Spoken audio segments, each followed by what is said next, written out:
Oh, hey there. Don't mind me. I'm just enjoying looking down on this metropolis that I've built from scratch, with massive monuments, a thriving economy, and impressive historic sites. This place that I've built from nothing has virtually everything the world has to offer, and today, you too will have the chance to create a city just like this and more. So sit back, relax, and let me take you through the steps on how you can recreate my success and grow your village into a bustling metropolis. Now, before we actually start building anything, there's a specific thing you need to consider first, your world type. Assuming you're planning on building a city in a single-player world, there's two options to choose from, superflat or default terrain. Default terrain obviously has the usual characteristics of normal Minecraft, including mountains, hills, rivers, etc. This is usually the type that I prefer, since working around and in the natural landscape tends to create more authentic and realistic feeling cities from my experience. But if you're looking for something a little bit more formulaic, like a planned American-style city with suburbs and stuff, super flat would probably be your preferred choice. And just to note, the reason this is important is because your world type will shape your entire city building experience going forward. So you need to be sure, and you need to choose wisely now. I, of course, chose the default world type, and from this not a tundra. What? From this plains biome, I'll be constructing my metropolis. Now that that's out of the way, once you create and load into your world, you'll have to actually survey the land. Finding out where you're settling in your world can be one of the trickiest things to do when starting your city, because obviously location could make or break your entire project. Lucky for you, I have a list of certain characteristics you should look for based off of real world and historical evidence. Number 1, probably the most important one, find a place near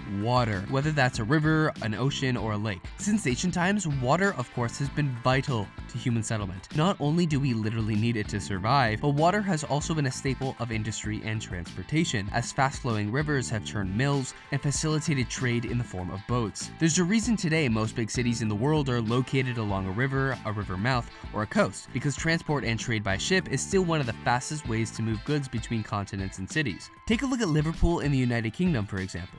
This city literally boomed in the 19th and 20th century because of industrialization facilitated by the River Mersey that it sits on, and also from all the trade and commerce flowing in and out of the city's ports. Also, on that note, make sure you find a somewhat secluded bay or river mouth to build your port in, both to make sure it's not affected by the high waves of the sea and also for defensive purposes. Actually, speaking of that, number 2, find a place that has natural defenses. Historically, cities have needed to defend themselves against invading armies and rival city-states. That's why having some natural defenses around your city, such as mountains, a body of water, and dense forests, can be useful for protecting your people. Even if you're building a disgusting modern-style city, assuming you want it to be realistic, you should still look for a building location that has these attributes to reflect how the city might have been defended in the past. And finally, resources. Find a place with lots of useful resources. Whether that's a forest you can cut down for logging, an impressive cave system full of diamonds in an ancient city or something, or an abundance of agricultural farmland, your city needs resources if it wants to survive. Whatever resources you choose to settle along will be the foundations for your settlement's first industries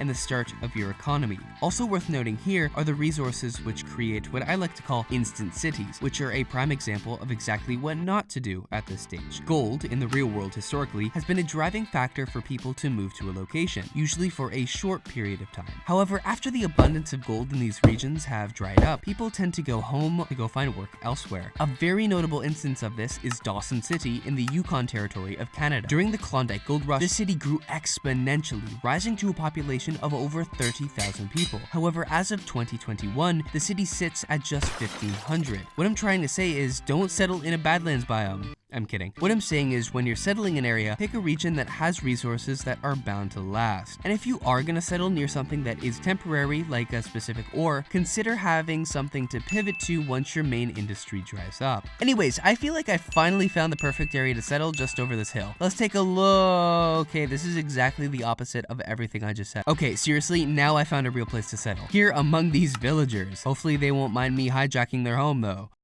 Villages do tend to actually be in pretty good locations in Minecraft with all the qualifications that I just mentioned, so maybe considering settling among them if you have the opportunity. Anyways, now that you've scouted out your land and found your location, it's time to actually put a name on your city. Before we go any further, you should survey that subscribe button because these videos take a long time to make. Anyway, let's talk about names. Now, a name may not seem like the most important thing, but trust me, it is more important than you think. A strong and notable city name can encapsulate your vision for your city and also showcase why it was founded with the history behind the name. Usually names for cities tend to originate from things in the natural landscape, like a river or a mountain, a forest, a person, or an animal.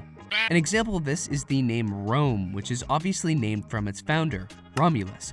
Or, for the environment, the name Toronto in Canada, which comes from the Mohawk word takaronto, meaning where the trees are in the water. Actually, the name Toronto is also an interesting example of how names can change over time, and are adapted and translated between languages. This happens so much in the real world, especially as cities and regions change hands between different nations, or as new people groups move into a region. One example of this that fascinates me so much is the name of the city of York in England. Now, it may seem like kind of a random name, but it does actually have something to do with the natural landscape if you look at the history behind it. The modern name for York comes from the Old Norman town for the name, Jorvik, which comes from the Old Norse town for the name, Jorvik, which comes from the Old English town for the name, Everett, which comes from the Old Roman name, Ebodacum, which comes from the Old Brittonic name for the area, Ebodacon, which means place of the yew tree. It has been translated so many times that the original meaning is basically lost, but it is still in there if you look at the linguistics behind the name. New York's etymology is obviously the same since it's named after York. On that note too, you could also just name your city after a place that already exists and just slap new on the front of it. One last important thing to note when it comes to naming your city are suffixes and prefixes. English and many other languages around the world have specific descriptor words that come before or after a name to indicate something special about the natural area that it's describing. The most popular ones people have probably heard of are the suffix burg, tun, ham, fort, or chester. A burg, or borough in a European sense, just indicates a town that was once protected by a castle, like Hamburg, Luxembourg, or Edinburgh. Tun is just short for town, as seen in Hampton or Washington. Ham is just Old English for homestead, as seen in Birmingham. Ford denotes a place where a river was crossed, like Oxford, or, and perhaps one of the most interesting ones,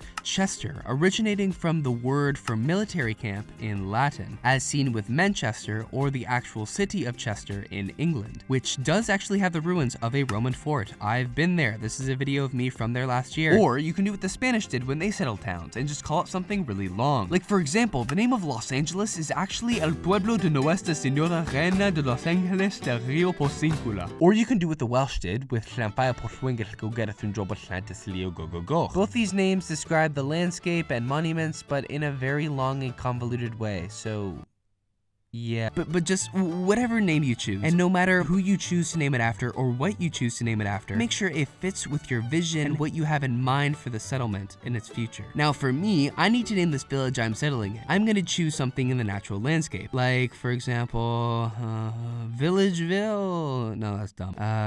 Glenwater. No, that doesn't even make sense. How about? Oh my gosh, this iron golem's after me. Okay, buddy, what the heck? Let me run across this river. Oh. I got it. Golemford. Let's go. That's pretty good. All right, now that you got your city name, it's time to start planning.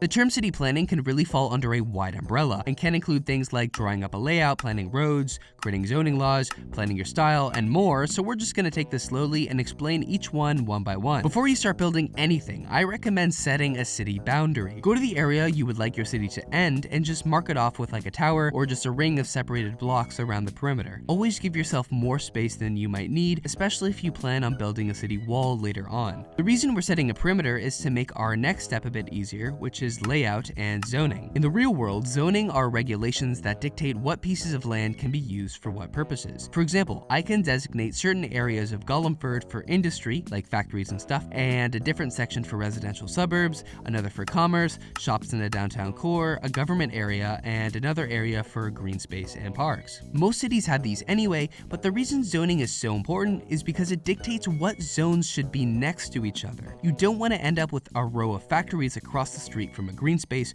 or a residential area. This would decrease the quality of life of your citizens because factories are ugly to look at and produce a ton of smog. As for the rest of the zones, I would recommend placing them more or less nearby each other to create a 15-minute community style layout, because after all, we are in Minecraft and cars do not exist. Sorry, America. In all seriousness, everything oriented towards citizen life, like a commercial district, residential zones, and green space should be all near each other so that people can easily walk between the districts, grab what they need, and go to work. On the other hand, as for a government district, I recommend planning that more or less in the center of your settlement. Here will be, of course, your city hall, your office, but also your city's courts, public services such as police and a fire department, cleaning services, event planners, and your city council that will run things on your behalf and look after the settlement. I would would personally recommend building this district first, just because you do need a place to run things while you're building your city. That's what I've been doing here in the background while explaining this segment. Once you have all your zones more or less planned out, go around with colorful blocks like concrete and create outlines of buildings and roads, just like I'm doing now. This will just make building a bit easier for you when that time actually comes. Don't feel confined to just what you have laid out now. Cities naturally grow and expand over time, and even those with walls eventually spill over into the surrounding regions. Now that we've got our layout finished, we can finally start building. I would recommend creating a style for your city in a creative world before you start transferring things over to your main city, just so you have an idea for how your buildings are going to look and how they'll fit with the area around them. And while we're doing that, it's also time to start thinking about a municipal flag and municipal symbols. Flags are always one of my favorite parts about creating a city, because whatever design you choose for your flag ends up embodying the entirety of your city's government. Symbols on flags often become associated with the cities themselves, such as the flag of Amsterdam in the Netherlands, Washington DC in the United States, or the fleur-de-lis symbol of Florence, all of which are extremely iconic. Most Americans could probably look at the city flag of Washington DC and say, yeah, that's the capital. And that's exactly what your city's symbols should encapsulate. A rule of thumb when designing your flag is that it should be simple enough for a child to draw, have complementing colors, which is why red, white, and blue are so popular in flags worldwide, and your flag should never, ever have words on them. I cannot stress this enough. Like, words on flags are honestly awful. When they're waving in the wind, you won't be able to read anything, and they just look ugly. But yeah, words on flags suck, so don't do that. Another important thing is you actually have to make sure the flag that you design works in Minecraft. So just play around in a loom with different designs and just try to figure out what works for you. Yeah, this looks good for Gollenford, I think. Now that your flag is done and you've started building, we can focus on getting citizens. Of course, citizens are vital to the survival of your settlement. The best way of actually attracting people, in my opinion, is genuinely just making your city as appealing as possible to live in, and people will naturally flock to you. During your build process, add lots of green spaces, little decorations like wells and stuff to give a sense of realism and to make your city feel more lived in, build a bunch of cool monuments like statues and stuff, and most importantly, give your potential citizens the opportunity to actually thrive in your settlement. Give them the tools that they need to start a successful business if they want to, by providing them with a shop space they can buy, access to local trade routes through your port if you listen to me and decided to build your town next to a body of water, and more. Also, give your people the opportunity to participate in your government, rise through the ranks of the municipal council, and get elected and maybe even become mayor themselves. Ways to move up your city's hierarchy is always key to keeping your population happy, as it shows that they actually have a say in their community, and that with a little bit of hard work and dedication, they too can achieve greatness through what you have built. An alternative way to get citizens is also just spamming the chat if you're on a multiplayer server. It can get kind of annoying, so yeah, but still, it's an option. And if you're on single player, just make villagers your citizens. They do genuinely make a city feel more alive, unless you want to build a massive villager breeder and keep them in cages, which is cool too. I've basically done that here with Gollenford by taking over their village and building a city on top of it. Actually, speaking of that, it's time to talk about historic sites and the layering of cities.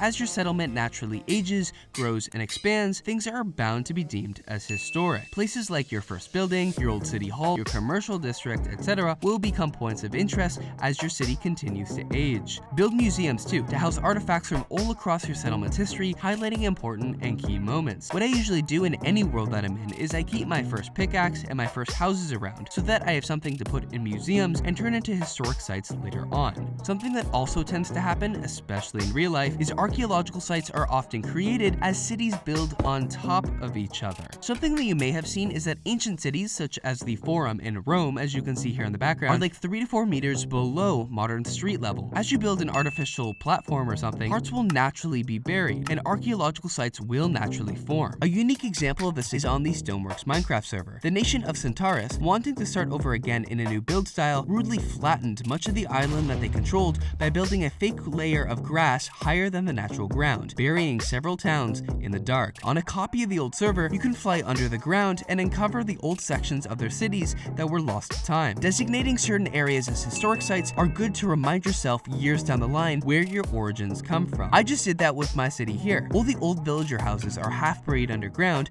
not because I hate the villagers so much, even though I do. I want to create archaeological sites that become points of interest for tourism. And also, I just use some of the foundations to build greater things on top of them. Now, Your city is prospering. But as your settlement has spilled beyond its old walls, and as monuments began to dominate the skyline, you realize, isn't the point of this you being in charge as the sole decision maker? Screw democracy. In all seriousness, don't let anyone tell you what to do with your city. Maybe take inspiration from people who are helping you out, like your city council, but this is your creative project. This place is yours, and don't let anyone forget that. So, what I'm saying, build statues of yourself as the glorious founder, and mark your place in history as the founder of the Caput Mundi, the capital of the world. Hey, Rex. Whoa, wait, what? We're here to get rid of you, man. Wait, what? What do you mean? I've improved your quality of life here in Golemford. You've built the city on top of our village, and that golem that this place is named after, he's been living underground for weeks because of your mismanagement. I honestly thought he was dead. Still, you've disrespected us and our land, and now we are gonna throw you out of here. Are you serious? It's time for you to go, Rex. You're not serious? You're serious? Well, seems like they're gonna try to launch me into space now. I had a good run. Hopefully the story of your city has turned out a little bit better than mine. By now, your settlement should be prospering, and your people should be thriving. So, best of luck. The rest of your metropolis's history is up to you. Also, maybe consider the villager cage idea from earlier. I'm just saying.